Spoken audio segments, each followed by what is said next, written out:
Hello guys, कैसे हैं आप लोग। आशा करता हूँ बहुत अच्छा कर रहे होंगे। देखो, सबसे ज़्यादा डिबेटेड टॉपिक अभी जो डिबेटेड डाउट है वो है कि भैया 120 से 130 हमारा स्कोर हो रहा है, इससे आगे हमें कैसे जाना है ना। ये सबसे बड़ा कन्फ्यूजन होता है क्योंकि इस स्कोर पे आके हर कोई अटकता है और यही एक स्कोर का लॉन्च पैड है। यहाँ से अगर आप आगे निकल जाते हो तो कहीं ना कहीं आपका सिलेक्शन कोई नहीं रोक सकता।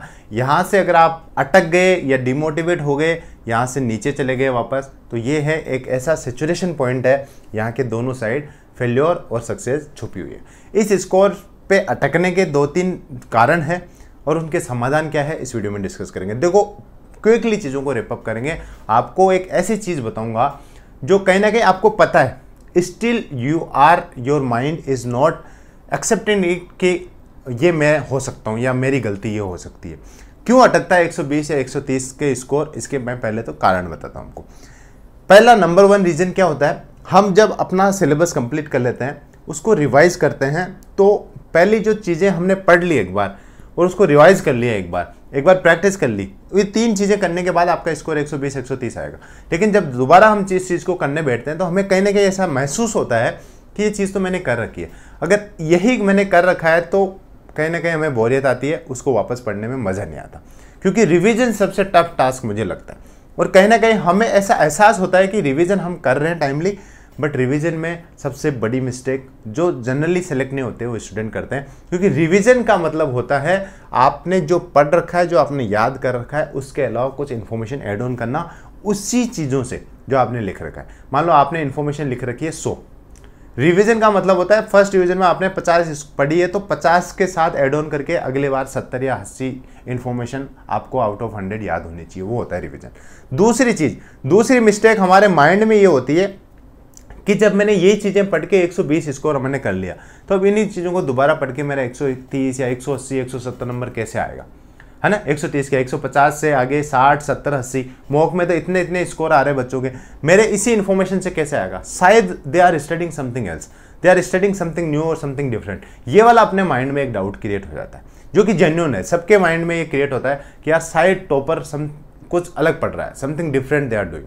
ठीक है। तीसरी चीज, जब मैं सेम इन्फॉर्मेशन को पढ़ के 10 मॉक में 120 130 पे अटका हुआ हूं तो कैसे स्कोर बढ़ेगा, ये तीनों चीजें आज इस वीडियो में क्लियर करेंगे। समाधान नंबर 1 इस चीज का जो होता है, देखो, वो है जो आप पढ़ रहे हो उसी में छुपा है।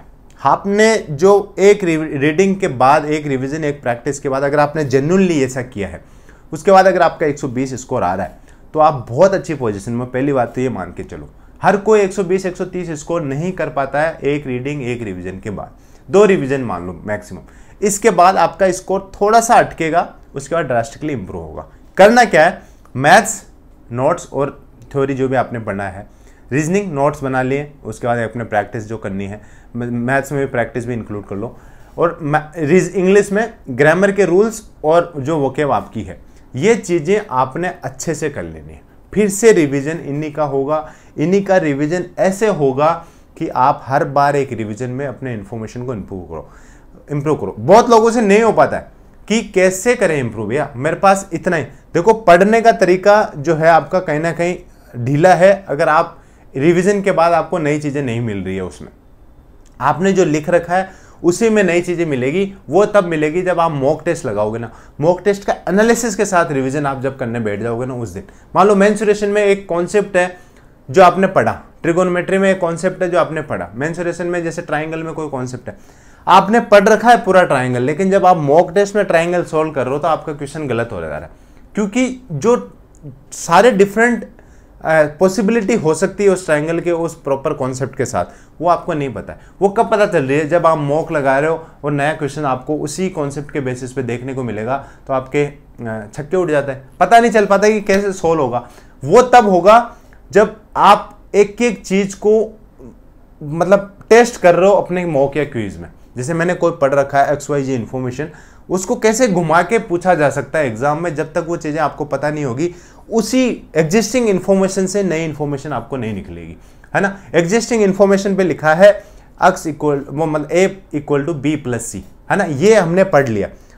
अगर क्वेश्चन पूछने वाला a में कुछ जोड़ दिया, b में कुछ जोड़ दिया, c में कुछ जोड़ के वापस इक्वल करके क्वेश्चन पूछ लिया, तो हमें अगर उस चीज की भनक नहीं लगी तो कहीं ना कहीं वहाँ गलती कराएंगे। और जब वो गलती कैसे इंप्रूव होगी, जब उसका प्रॉपर एनालिसिस करेंगे। तो दूसरी चीज़, जो आप एग्जिस्टिंग सिलेबस पढ़ रहे हो, 3 सब्जेक्ट बताए मैंने, जीएस क्यों इंक्लूड नहीं करा अभी बताऊंगा, उसके लगाने आपको ज़्यादा से ज़्यादा मॉक, और उसका जो एनालिसिस हो रहा है उस एनालिसिस के साथ आपका रिवीजन होना चाहिए परफेक्ट, कि यार जो मैंने पढ़ रखा है उसमें और भी क्या क्या चीज़ें इंक्लूड कर सकता हूँ मैं, कैसे इसका जो इसने पूछा है, मैंने जो पढ़ा है उसमें से कैसे डिफरेंट क्वेश्चन आगे देख लो, है ना। वो क्या नॉलेज गैप थी, या मैं उस हिसाब से सोच नहीं पाया।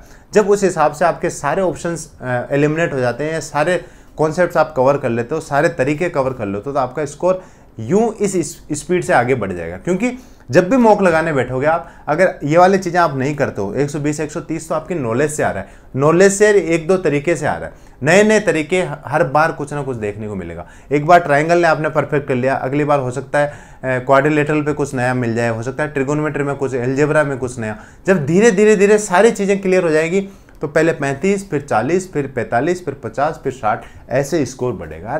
It's a slow process. तो ज़्यादा से ज़्यादा अब आपको क्या करना है, मॉक टेस्ट लगाना है, मॉक के साथ रिवीजन करना है आपको।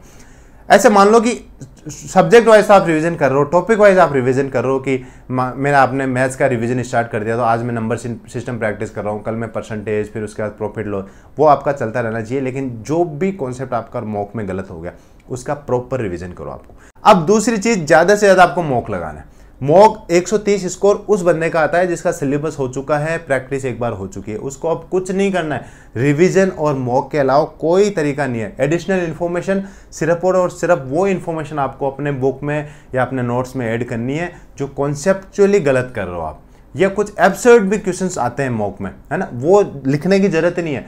जब आपको लगता है कि यार ये क्वेश्चन मेरा गलत हुआ है, ये प्रीवियस ईयर में भी पूछा जा रहा है या पूछा गया है ऐसे वाला सिमिलर तरीके का, वो क्वेश्चन आप अपने नोटबुक में लिखो, या एक सेपरेट नोटबुक बना सकते हो, नोटबुक एरर बुक, उसमें लिखो। अदरवाइज हर कुछ आपको एडिशनल इन्फॉर्मेशन में ऐड नहीं करना है, सिर्फ उन्हीं चीज़ों को रिवाइज करना है जो आपने टीचर ने पढ़ा है। और टीचर पे आप पे भरोसा है कि उसने सिलेबस ओरिएंटेड चीज़ें, प्रीवियस ईयर ओरिएंटेड चीज़ें करा रखी है, तो ज़्यादा कुछ पढ़ने की तरीका आपको नीड नहीं।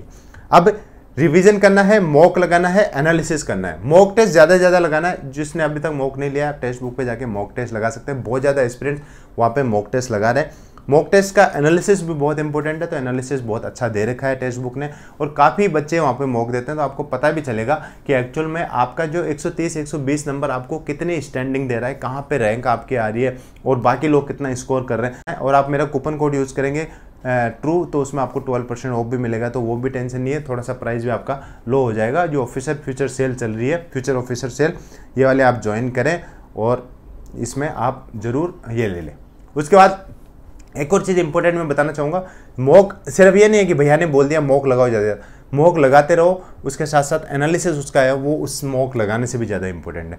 क्योंकि जो एक्चुअल में आपका स्कोर बढ़ाएगा वो एनालिसिस बढ़ाएगा, कि कहाँ गलती हुई है, कौन से टॉपिक में गलती हुई है, उस टॉपिक को आपका जो सोचने का दायरा बढ़ाएगा वो है आपका एनालिसिस। जैसे मैंने आपको बताया एक मेंसुरेशन के एग्जांपल से, ये चीज़ में आप समझ पा रहे हो ना, तो आपको कोई नहीं रोक सकता आपका स्कोर बढ़ाने से। तीसरी चीज़ जो है वो है, जो आप एनालिसिस पे फोकस कर रहे हो या अपने स्कोर को ओवरऑल फोकस कर रहे हो, वो उससे आपका कॉन्फिडेंस आना चाहिए कि एक्चुअल में मेरी जो प्रिपरेशन हो रही है ना वो अच्छी हो रही है, और आई एम डूइंग गुड, और मैं उससे फ्यूचर में और भी अच्छा करने की कोशिश करूँगा। ये कॉन्फिडेंस बढ़ाने का एक तरीका है। जो 3 सब्जेक्ट है, इन्हीं का स्कोर लेके आप जज करा करो अपने आप को।